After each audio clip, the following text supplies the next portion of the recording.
మన ప్రభువును లోకరక్షకుడైన యేసుక్రీస్తు ప్రభునామంలో వందనాలు.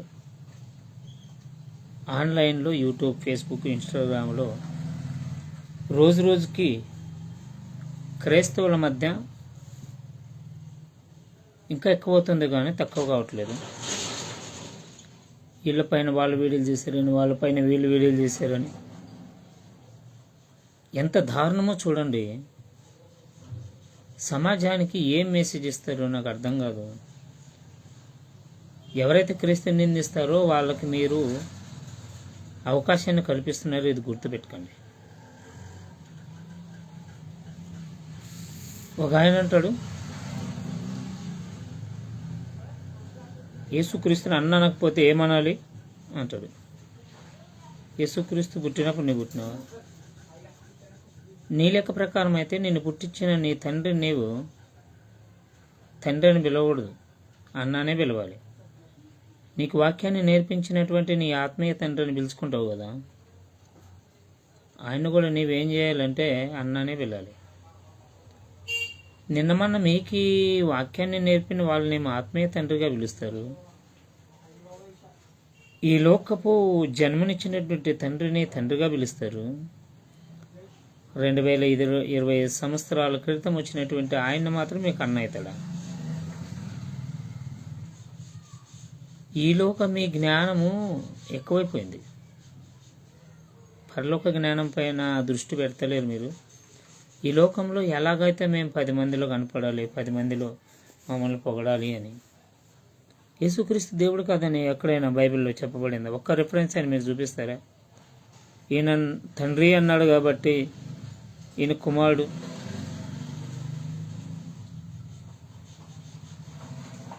మీకు ఒక మాట గుర్తుందో చూద్దామండి. మీకా గ్రంథము 5వ అధ్యాయము 2వ వచనములో బెత్లెహేము గురించి ఒక మాట మాట్లాడుతున్నాడు. యేసుక్రీస్తు పుట్టక ముందు ఆయన గురించి ఒక మాట మాట్లాడుతున్నాడు. చూడండి, బెత్లెహేమా ఎఫ్రాయిము యూదావారి కుంభమా, యూదవారి కుటుంబములో నీవు స్వల్పంగా మైనది, నా కొరకు ఇజ్రాయేలును ఏలుబోవాడు నీలో నుండి వచ్చును. పురాతన కాలం మొదలుకొని శాశ్వత కాలం వరకు ప్రత్యక్షమగుతూ ఉన్నాడంటే ఈయన. ఏమంట? తన్ను తాను ఏదో ఒక విధంగా ప్రత్యక్షపరుస్తూ వస్తున్నాడు. ఇన్ని దినాలుగా బైబిల్ గ్రంథంలో ఎవరు సమీపించరాని తేజస్సుగా ఉన్న ఆయన ఆత్మగా ఉన్న ఆయన జలములపైన అల్లాడుచుండును అన్నటువంటి ఆయన ఆత్మగా మారి యెహోవాగా మారి ఆ తర్వాత యేసుక్రీస్తుగా మారాడు. ఎందుకు? తన్ను తాను కనపరుస్తూ వచ్చాడు. ఉన్నవాడును అనువాడును. మీకేం కావాలి? యేసుక్రీస్తు దేవుడు కాదు. బైబిల్లో ఎక్కడైనా ముగ్గురు దేవుళ్ళు అని ఉందా? ఇదిగో చిన్న దేవుడు పెద్ద దేవుడు అని ఉందా? ఎవరు కూడా చూపించలేరు బైబిల్లో ముగ్గురు దేవుళ్ళు ఉన్నారని, లేకపోతే చిన్న దేవుడు పెద్ద దేవుడు ఉన్నాడని. బైబిల్ మొత్తం కూడా ఒకటే చెప్తుంది, ఒకడే దేవుడు, సృష్టించిన వాడు ఒకడే, సృష్టికర్త ఒకడే. ఆదికాండంలో ఒక మాట చెప్తారు, ఇదిగో మనం మనుషుల్ని చేద్దాం అనగానే అక్కడ 2 3 4 ఉన్నారని. ఒకసారి చూద్దామండి యెషయా గ్రంథం. ఒకసారి చూస్తే యెషయా గ్రంథంలో ఒక మాట మాట్లాడుతున్నాడు. ఒకసారి చూద్దామండి. 44వ వచనం, 44వ అధ్యాయమే 24వ వచనం అనుకుంటా. ఒకసారి చూద్దామండి యెషయా గ్రంథంలో ఈయన మాట్లాడుతూ, నేను ఒక్కడనే యెహోవా, నేను మాత్రమే ఈ భూమిని ఆకాశాన్ని చేశాను అంటున్నాడు. మరేంటి మీరు మాట్లాడుతున్నారే, ఇదిగో మనుషులు చేద్దాము అన్నప్పుడు అక్కడ బహువచనం ఉంది కాబట్టి చాలా మంది ఉన్నారని. మీ యొక్క ఈలోక జ్ఞానంతో ఆలోచన చేస్తే అట్లా ఉంటుంది. ప్రార్థన చేయండి, పరిశుద్ధాత్మ సహాయం తీసుకోండి. ఖచ్చితంగా దేవుడు మీ కనులకి పొర ఉన్నటువంటి దానిని తొలగించి మిమ్మల్ని ఏం చేస్తాడంటే చక్కగా చూసి నేర్చుకోవడానికి. గర్భం నుండి నిన్ను నిర్మించిన వాడును నిన్ను విమోచకుడును యెహోవా ఇలాగ సెలవిచ్చుచున్నాడు, యెహోవాయగు నేను సమస్తమును జరిగించినను, నేనొక్కడనే ఆకాశమును విశాలపరిచిన వాడును, నేనొక్కడనే భూమిని పరిచున్నవాడును. నన్నొక్కడే చేసిన ఆకాశాన్ని, నన్నొక్కడే పరిచాను ఈ భూమిని అన్నాడు.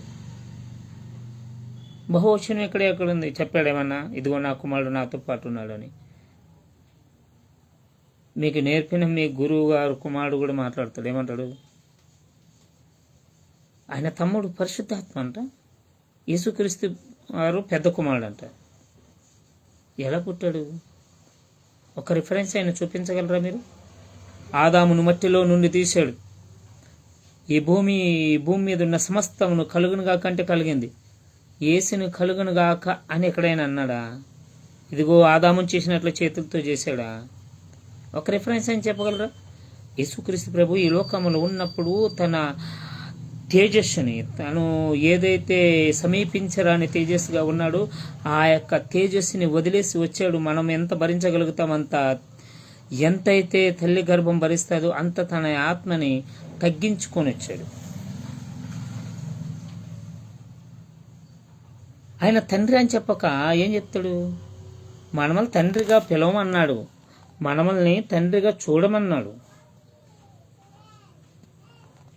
మనమల్ని తండ్రిగా కొలవమన్నాడు. ఒక మాట చూద్దామండి. నాకు ఇది ఒక్కదానికే సమాధానం చెప్పండి. ఏమంటున్నారు చూడండి. ప్రకటన గ్రంథం ఎవరి గురించి రాయబడింది? ఇది 22వ అధ్యాయము. ప్రకటన గ్రంథమే 22వ అధ్యాయము 12 నుండి చదువుతాను చూడు. 12లో ఏమంటుందంటే, ఇదిగో నేను త్వరగా వచ్చుచున్నాను, వాని క్రియలు చెప్పిన ప్రతి వానికి ఇచ్చటకు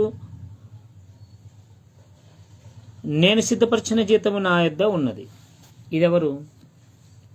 మన తీర్పు తీర్చేది, మన యొక్క క్రియలకి తీర్పు తీర్చేది ఎవరు? యేసుక్రీస్తు ప్రభువే కదా. కింద ఏమంటున్నాడు? 13 వచనము,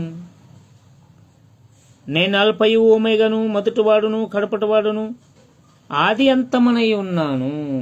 నా ముందు ఎవరు లేరు, నా వెనక ఎవరు లేరు, నానే మొదటివాడు, నానే కడపటివాడు అంటున్నాడు. మరి ఇంతకన్నా రుజువు ఏం కావాలి చెప్పండి?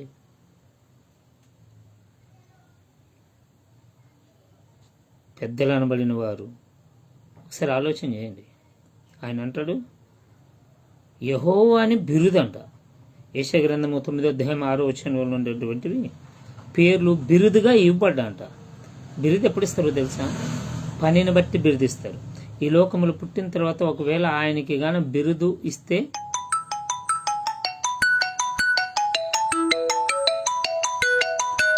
మీరు మనిషి భూమి మీద పుట్టిన తర్వాత చేసే పనిని బట్టి పేర్లు ఉంటాడు. ఈయనంటాడు ఒకరికి 2 ముగ్గురికి 3 4 పేర్లు ఉంటాయి, ఎల్లయ్య మల్లయ్య పుల్లయ్య అని. ఏం జ్ఞానం అండి మీది? పుట్టక మునుపు ఉన్నాయా ఎవరికైనా 3 4 పేర్లు?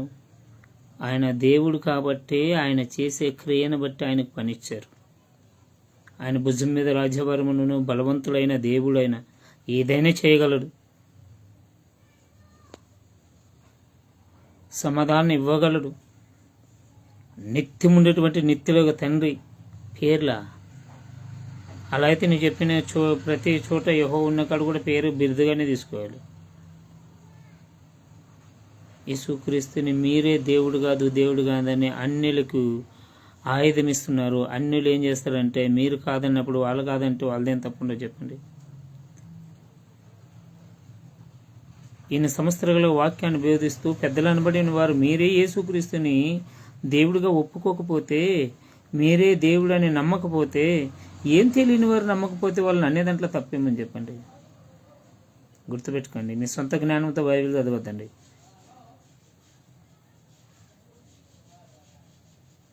దేవుని జ్ఞానంతో బైబిల్ చదవండి. ఎంత గొప్పవారైనా సరే బైబిల్ దాకా వచ్చినాక వాళ్ళు చిన్నవారే. దేవుని దృష్టిలో అందరు చిన్నవారే. నీకు ఎన్ని డిగ్రీలు ఉన్నా కూడా బైబిల్ ముందర పనిచేయదు.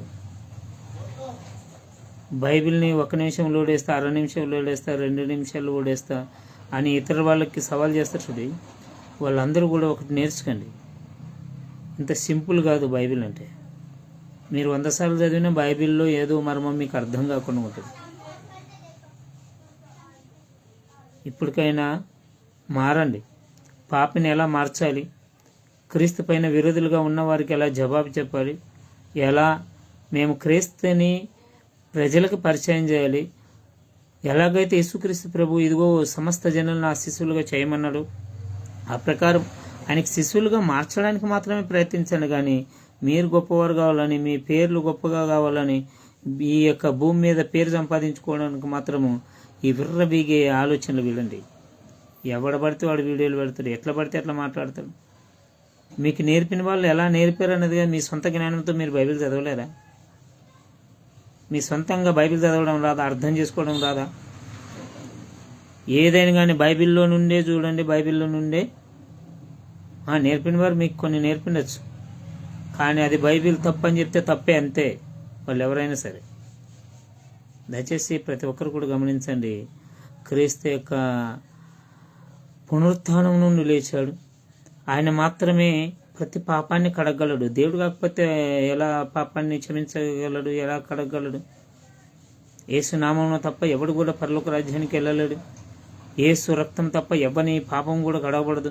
ఒక మనిషి అయితే మీరు అనుకున్నట్లు అన్న తమ్ముడు అని మీరు మాట్లాడుతున్నారే, అలా అయితే మరి ఆయనకి మనకి తేడా లేకపోతే మరి మీ రక్తంతో ఏమన్నా పాపాలని క్షమిస్తారేమో చూడండి.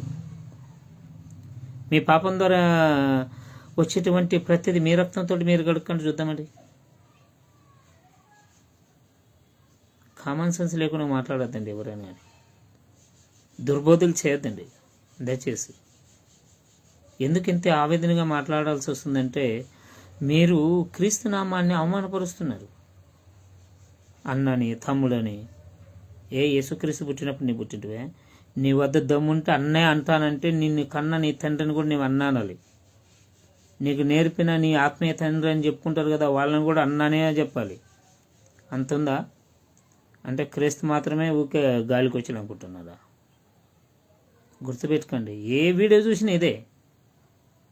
సమాజానికి ఉపయోగ వీడియో చేయండి. ఇంతమంది ఇప్పుడు ఈ వీడియోలు పెడుతున్నారు కదా, బైబిల్ తగలబెట్టినప్పుడు ఎక్కడికి పోయినారు మీరంతా? మరియమ్మ గారిని, యేసుక్రీస్తు ప్రభువుని తిట్టినప్పుడు ఎక్కడ పోయినారు మీరంతా? ఇదిగో మా అన్నని అన్నారని, మా గురువుని అన్నారని ఒక్కోరు వచ్చి ఇప్పుడు మాట్లాడతారు కదా, మీరంతా ఎక్కడ పోయారు? గుర్తుపెట్టుకోండి ప్రతి ఒక్కరు కూడా. దేవుడు మీకు మంచి జ్ఞానం ఇవ్వాలని, మీ సంఘాలకు మీరు ఇంకా చక్కటి బోధ చేయాలని, ఎవరిని తిట్టట్లేదు కానీ బైబిల్ని బాగా అర్థం చేసుకోవాలని మాట్లాడుతాను. ఈ కొద్ది మాటలు దేవుడు మన హృదయంలో ఫలింపచేసి మిమ్మల్ని అందరినీ దేవుడు దీవించి ఆశీర్వదించును గాక.